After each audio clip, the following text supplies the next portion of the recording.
আসসালামু আলাইকুম সবাইকে। আজকে আমরা ঘুরতে বের হয়েছি পুরান ঢাকার এক ঐতিহাসিক জায়গায়, যেখানে আপনারা পুরান ঢাকায় আসলে একসাথে যে 3টি স্পট খুব সহজে ঘুরে দেখতে পারবেন। মানে আপনারা একদিনের যে 3টি স্পট ঘুরে দেখতে পারবেন পুরান ঢাকায় আসলে, সেই সম্পর্কে আমি আজকে আপনাদেরকে ধারণা দিব। 3টি হয়েছে, আর এই 3টি স্পটই হচ্ছে ঐতিহাসিক নিদর্শন পুরান ঢাকার।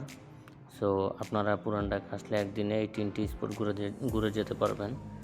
সো চলুন ভিডিওটি শুরু করা যাক। আমরা প্রথমে চলে আসলাম রোজ গার্ডেন প্লেস। আমাদের প্রথম গন্তব্য রোজ গার্ডেন প্লেস।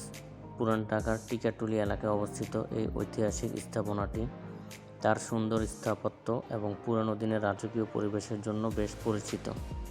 চারপাশের পরিবেশ আর ভবনের ডিজাইন দেখলে বোঝা যায় জায়গাটির ঐতিহাসিক গুরুত্ব কতটা। এখানে কিছু সময় ঘোরাঘুরি করে আবার আমরা চলে যাচ্ছি আমাদের পরবর্তী গন্তব্যে আহসান মঞ্জিল। এবার আমরা চলে এসেছি ঢাকার অন্যতম পরিচিত ঐতিহাসিক স্থাপনা আহসান মঞ্জিলে। গোলাপি রঙের এই প্রাসাদকে অনেকেই পিঙ্ক প্লেস নামেও চেনেন। বুড়িগঙ্গা নদীর তীরে অবস্থিত এই জায়গাটির স্থাপত্য সত্যিই অসাধারণ। এখানে এসে পুরনো ঢাকার ইতিহাস এবং নবাবদের সময়কার ঐতিহ্যর একটা আলাদা অনুভূতি পাওয়া যায়। ভিতরের বিভিন্ন কক্ষ, পুরনো জিনিসপত্র এবং ভবনের স্থাপত্য দেখতে বেশ ভালো লাগে। এরপর আমাদের তৃতীয় যে স্পটটি রয়েছে সেটি হচ্ছে লালবাগ ফোর্ট, মানে লালবাগ কেল্লা। আমাদের আজকের শেষ গন্তব্য লালবাগ কেল্লা। পুরান ঢাকার সবচেয়ে পরিচিত ঐতিহাসিক জায়গাগুলোর মধ্যে এটি অন্যতম।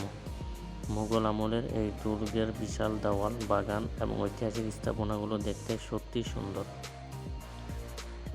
সো আপনারা পুরান ঢাকা আসলে অবশ্যই লালবাগ কেল্লাটিও ঘুরে যাবেন।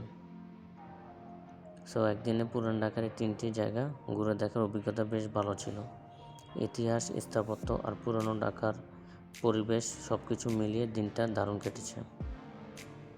সো আপনারা পুরান ঢাকা আসলে একদিনে 3টি স্পট অবশ্যই ঘুরে যাবেন।